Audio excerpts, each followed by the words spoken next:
निखिलभुवनकर्त्री मार्जनी हस्तमुष्टिः भवनिगणविमुक्तिर्याद्यमाया विमुग्धा नरपतिगणशास्त्री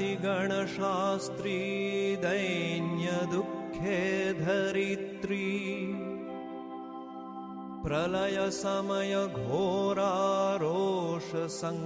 प्रलयसमयघोरारोषसङ्घातदेहा स्तनितभयविधात्री Kalika विश्वहन्त्री अमरनिकरवन्द्या देवदेवारुवासा नटनहसनलास्या Sharada भिन्नरूपा